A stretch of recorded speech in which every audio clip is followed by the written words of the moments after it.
Abra sua Bíblia comigo no Evangelho de Marcos, capítulo 2, verso 23 e 24. Bem-vindos a todos, Tão bom estar aqui na nossa comunidade de fé. Melhor ainda é ser visitado pela presença santa. Essa é a grande diferença.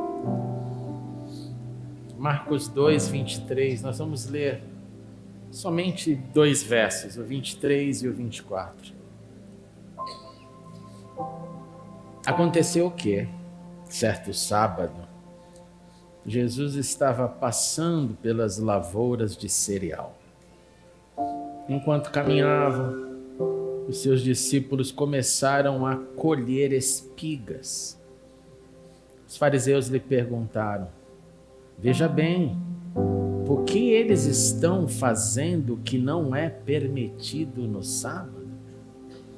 Oremos uma vez mais. Sim, Senhor, continue conosco. Também com as nossas crianças, em cada sala. Ministre o Teu Santo Espírito sobre as crianças, usando cada professor e professora. Continue também com os nossos adolescentes agora. Venha expandir o conhecimento deles de Jesus, o Messias e Senhor. E quanto a nós, mantém-nos a atenção, Senhor. Abra o nosso entendimento, falando conosco e nos preparando para celebrarmos a ceia do Senhor. Pois assim oramos, em nome de Cristo Jesus. Amém e amém. Você pode se assentar. O texto terminou com essa frase pergunta: por que eles estão fazendo o que não é permitido no sábado? O Shabat, o sábado, foi santificado por Deus. Nós estudamos isso numa das séries, lembra? Sobre os 10 mandamentos. A primeira santificação ocorrida na Bíblia é do tempo, é o sábado, essa unidade, o sétimo dia. Só para nós lembrarmos, em Gênesis 2:2, nós lemos: no sétimo dia, Deus já havia concluído o trabalho que realizara. Assim, neste dia, descansou de todo o seu trabalho. Então Deus abençoou o sétimo dia, e aí o texto confirma: e o santificou, e o fez santo, consagrado. E aí Gênesis nos dá a razão disso, porque foi nesse dia que ele descansou de todo o trabalho que realizara. Perceba então que essa chamada do Gênesis, da narrativa da criação, ela é anterior à lei de Moisés, a tudo aquilo que acontece depois com a vinda de Moisés, a formação do povo, a libertação do Egito, o dar as leis. E o lindo é que esse conceito, então, será repetido na lei. Entrou ali como quarto mandamento dos 10 mandamentos. Em Êxodo 28, nós lemos: lembre-se do dia de sábado para, olha que lindo, santificá-lo. O Senhor é o primeiro a ter santificado essa unidade de tempo, a primeira santificação da Bíblia, o tempo do sétimo dia. E quando vem a lei chama o humano para fazer desse tempo, dessa medida, também algo santo. Porque o texto diz: lembre-se do dia de sábado para santificá-lo. Então o tempo santificado por Deus é santificado por mim, pelo povo, por nós. E aí a narrativa só se expande dizendo: trabalhe 6 dias, neles faça todo o seu trabalho, mas o sétimo é um sábado para o Senhor, o seu Deus. Nesse dia não faça trabalho algum, não é nem para você, nem para o seu filho, não é para ninguém ali do seu clã, porque inclui o seu servo e sua serva, nem os seus animais, nem estrangeiros, nem os de dentro, nem os de fora, ninguém. E aí na lei foi repetida. Por quê? Porque em 6 dias o Senhor fez os céus e a terra, mas no sétimo ele descansou. Por isso, então, abençoou o dia de sábado e o santificou. Esse quarto mandamento, então, é sobre a importância do tempo, o tempo no ciclo da rotina. Deus, obviamente, que todo-poderoso, dá um exemplo quando ele faz assim, coloca ali um momento para ele ser o modelo. E com o passar do tempo, esse conceito que foi apresentado foi ganhando novas nuances, foi ganhando novas expansões, vieram mais proibições. Essas proibições podem ser vistas nas comunidades. Então, desse conceito inicial vem o ponto de que no Shabat, uma família religiosa, por exemplo, não vai acender fogo, porque é um trabalho acender fogo. Você lembra que no passado não era apertar um botão e virar o gás, era pegar a lenha, cortar a lenha, ali fazer frição com pedra, palha, era um trabalho. Então é por isso que se você for comer na casa de um judeu religioso, o fogo vai ficar ou aceso o tempo inteiro, às 24 horas, com uma lâmina ali de zinco, alguma coisa que passe o calor para que a comida fique quente, porque senão ela vai esfriar e ninguém vai poder acender o fogo. Então são nuances que foram feitas, aplicadas, o próprio elevador do Shabat, que fica parando em todos os andares para ninguém apertar o botão dele parar, porque tem a ver com a locomoção, uma série de nuances e nuances, que obviamente não estão no texto, mas que foram desenvolvidas na história. Agora, nessa ampliação, o que acontece é que o Shabat ficou maior do que ele é. E é por isso que o Senhor Jesus, que vem para nos dar o ensino que transforma, nome da nossa série, ele teve que esclarecer, ali no primeiro evangelho escrito em Marcos, aquilo que nós lemos e vamos entender agora com detalhes. Era um sábado, Jesus estava passando ali pelos campos, lavoura de cereal. Os seus discípulos deram uma olhada ali, notaram ali as espigas e começaram a colher. Pergunta, por que eles fizeram isso? Obviamente porque estavam com fome. Obviamente porque pensaram, essa pode ser uma provisão para agora e para logo mais, logo mais. E por que eu falo logo mais? Talvez ali para o almoço e para a janta, a gente não sabe exatamente o horário que estava aqui, porque eles não iriam ali ficar carregando pesos, porque era Shabat. Mas se colocar uma mais ali na sua bolsa, eu como uma agora e a outra depois, não seria um problema técnico da lei. Então, quando você analisa isso, você tem que perguntar, eles estavam de alguma forma quebrando a lei por colher? E a resposta é não. Em Deuteronômio 23, 25, existe uma lei específica sobre isso. Se entrarem na plantação de trigo do seu próximo, poderão apanhar espigas com as mãos. O problema é, você só não pode usar a ceifa. Você não pode usar ali o ceifar o trigo do seu próximo, sem mecanismo, sem ferramenta. Pega a mão, tira e está tudo bem. Se for cortar com material, isso era proibido. Então, de uma certa forma, o ato de pegar as esfirras aqui, que esfirra, meu pai do céu, as espigas, acho que é fome, não era um problema. O problema é o que vai vir como menção dos fariseus sobre o momento. Guarde isso na mente. Os fariseus olham para aquela cena. E é interessante, né, que sempre tem um fariseu para julgar uma cena. Eles estão sempre lá. Você está escondido e tem um com binóculo te olhando. Por que eles estão fazendo isso? Não é permitido no sábado.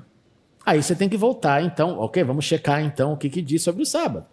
Êxodo 34, 21 diz: trabalhe 6 dias, mas descanse no 7º. Ok, todo mundo sabe. Mas olha que interessante o que essa passagem de Êxodo nos fala.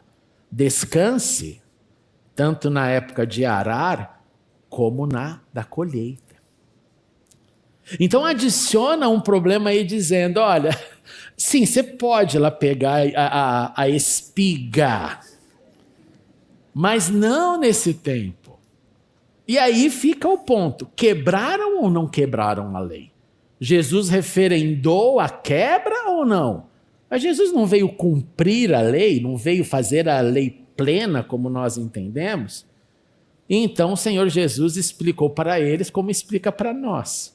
Vocês nunca leram o que fez Davi quando ele e os seus companheiros estavam e essa é a deixa aqui melhor, estavam em necessidade e com fome? E aí Jesus vai mencionar o texto, na verdade, de Samuel, o profeta.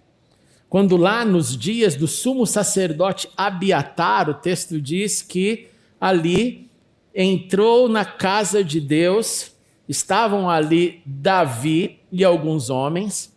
Então, como assim, gente? Entrou na casa de Deus e o sumo sacerdote era Abiatar, mas como assim se o templo não estava feito? Entraram então no momento que o tabernáculo era uma unidade ainda móvel na terra de Israel. O tabernáculo móvel ali que representava a presença de Deus. Ficou em Shiló, agora estava aqui nessa região. E aí o texto vai nos dizer que ele comeu os pães da presença. Pães que ficavam ali diante de Deus, dentro do tabernáculo. Pães que eram ali, na verdade, 12. Hoje à noite eu vou falar mais sobre isso. E que era permitido somente para os sacerdotes. O texto de Samuel diz exatamente isso no primeiro livro de Samuel 21:3. O sacerdote, dê-me 5 pães ou algo que tiver. O sacerdote, contudo, respondeu a Davi, não tenho pão comum. Ele acha, então, o rei Davi, o futuro rei Davi, não iria estar me pedindo uma coisa que ele conhece, que não pode acessar. Por isso que ele respondeu, pão comum eu não tenho, Davi, somente pão consagrado. Dá a impressão aqui que ele deve ter olhado para a cara de Davi que ele diz, não, eu sei, é o pão mesmo, é esse mesmo, é esse que está aí. Porque daí ele responde na sequência o seguinte, se os soldados não tiveram relações com mulheres recentemente, então vocês poderão comê-lo. Aí Davi vai responder, não, aqui é o nosso costume. A gente quando sai para uma campanha, para uma missão, ninguém tem relação aqui sexual, ninguém tem essa experiência, isso acontece nas nossas missões. E quanto mais hoje, no momento que ali Davi vivia. O sacerdote fez o quê? Falou para ele, saia daqui, seu impuro? Não. O sacerdote, então, sabendo que não haviam outros pães, o pão comum, deu-lhes dos pães da presença. Pegou aqueles santos pães e entregou ali para Davi. Por que Jesus mencionou esse trecho da história? O Senhor Jesus utilizou esse exemplo para ensinar, preste muita atenção, que a vida sempre será superior. Em ambos os contextos. Na época de Davi, a fome, a sobrevivência veio acima do conceito dos pães consagrados. E aqueles pães serviram como alimento para Davi e os seus homens naquele momento específico. Na época do filho de Davi, a fome e a sobrevivência também veio acima ao conceito do Shabat que foi pontuado pelos fariseus. Mas é Shabat, por que eles podem fazer isso? E então a pergunta é, por isso que foi aprovado pelo Senhor Jesus? É por isso que ele deixa eles pegarem, pode pegar sim. E aí a sua resposta foi clara, porque o sábado, o conceito, a pausa foi feita por causa do homem e não o homem por causa do sábado. E aí Jesus se situou acima de tudo isso dizendo, pois o Filho do Homem é Senhor mesmo do sábado. É Senhor de todo o tempo. E o Senhor Jesus se alinha com a santidade e a superioridade da vida. Então, o sábado foi santificado para, nós sabemos, promover descanso, promover renovo, promover reflexão, promover gratidão manifestada, promover espiritualidade, promover família. É um reset semanal antes do início de uma nova semana. E tudo isso foi feito, foi dado, foi exemplificado ali por causa do homem, como disse Jesus, para que o homem pare a corrida da vida. O sábado foi feito para que os homens pudessem celebrar, primeiro, o Deus Criador, que é da onde vem o exemplo. Segundo, a criação de Deus, que inclui eu e você como criação máxima, os humanos. O sábado, sim, é o descanso, é o detox semanal, é a gratidão. Então, ele não foi criado o homem por causa do sábado, pois o tempo, apesar de extremamente importante, jamais está acima da vida.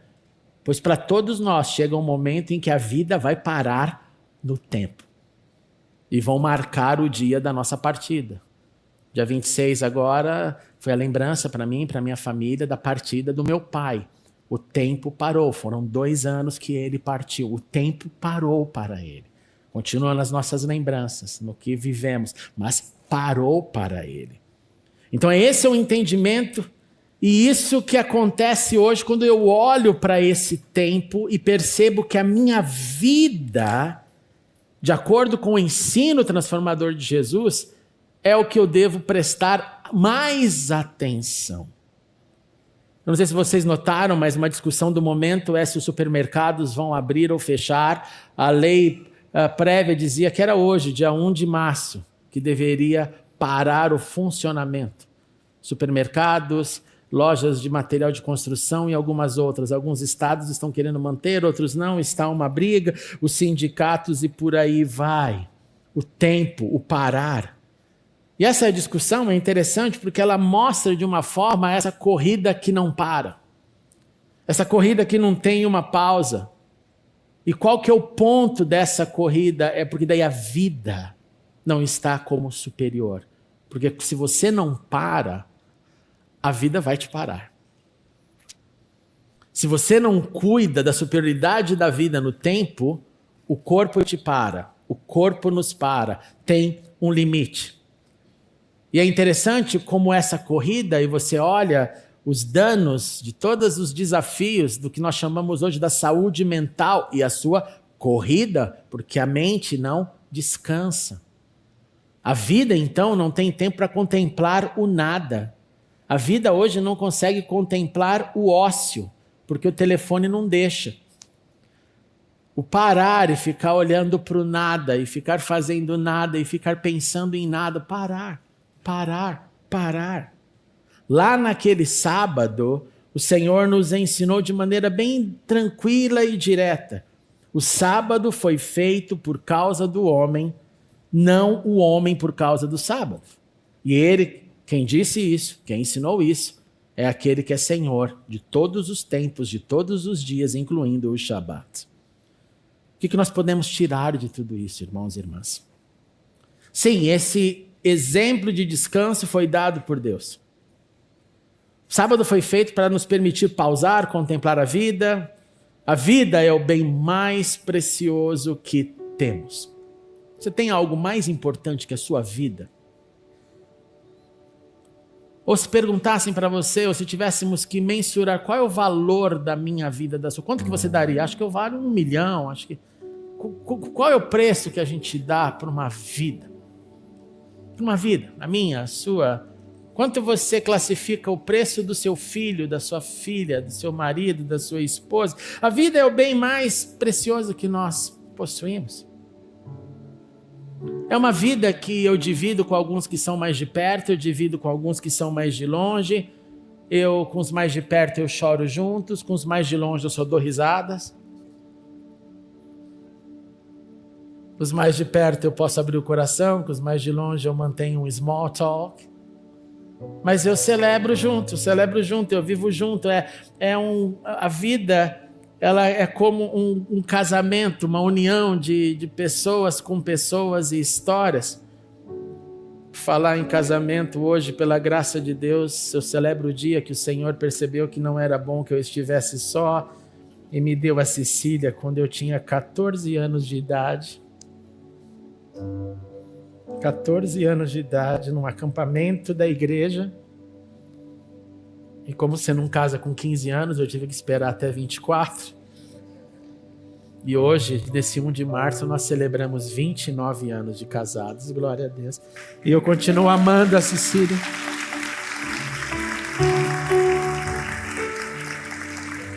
Com todo o meu amor, com todos os meus defeitos e falhas, mas com o amor que tudo crê, tudo espera, tudo sofre, tudo suporta. Te amo para sempre.